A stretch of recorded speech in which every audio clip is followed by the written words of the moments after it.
Assalamualaikum warahmatullahi wabarakatuh.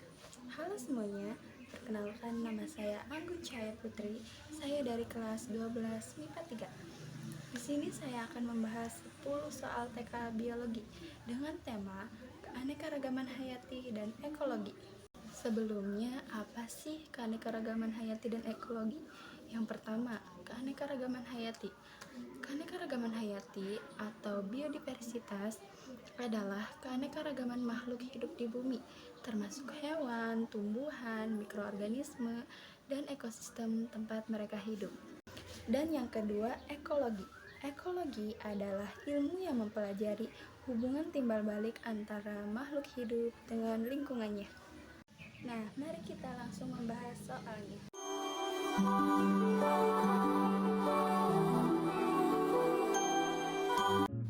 Perhatikan rantai makanan berikut: padi, tikus, ular, dan elang. Organisme yang berperan sebagai konsumen puncak pada rangkaian makanan tersebut adalah Konsumen puncak adalah organisme yang berada di puncak rantai makanan dan tidak dimangsa oleh organisme lain. Pada rantai makanan tersebut, elang adalah konsumen puncak, sehingga jawaban yang benar adalah D.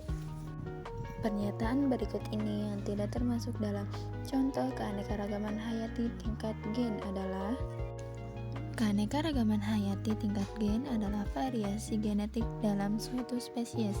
Pilihan A, B, D, dan E semuanya menunjukkan variasi dalam satu spesies. Sedangkan pilihan C, pohon kelapa hijau dan pohon kelapa kopior, menunjukkan dua spesies yang berbeda. Jadi jawabannya yang tepat adalah C. Berikut ini yang merupakan contoh dari keanekaragaman hayati tingkat ekosistem adalah: keanekaragaman hayati tingkat ekosistem adalah variasi berbagai jenis ekosistem di suatu wilayah. Pilihan A, hutan hujan tropis, savana, dan padang rumput, menunjukkan contoh ekosistem yang berbeda. Jadi jawaban yang tepat adalah A. Interaksi antara tanaman inang dengan tumbuhan parasit. Contoh, tali putri pada tanaman inang merupakan contoh dari simbiosis parasitisme. Simbiosis parasitisme adalah interaksi antara dua organisme di mana satu organisme, yaitu parasit, mendapat keuntungan dan merugikan organisme lain, yaitu inang.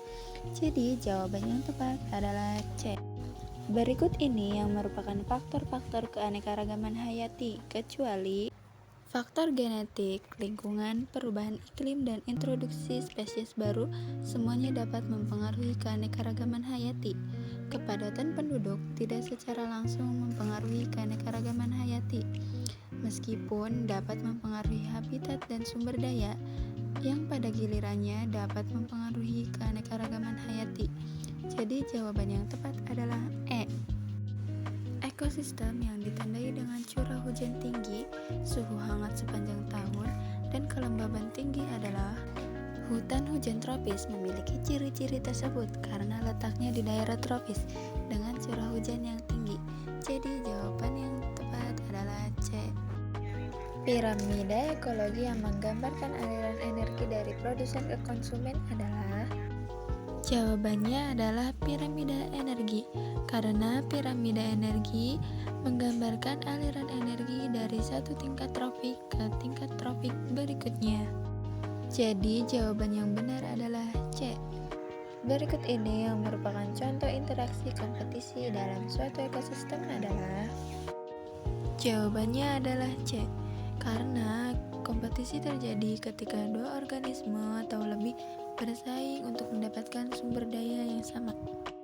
Faktor abiotik dalam suatu ekosistem meliputi: jawabannya adalah B, karena faktor abiotik merupakan faktor non-hidup yang mempengaruhi kerja ekosistem seperti matahari, suhu, dan air. Apa yang dimaksud dengan suksesi ekologi? Jawabannya adalah A, karena suksesi ekologi adalah proses perubahan suatu komposisi spesies dan struktur komunitas organisme di suatu area tertentu seiring waktu.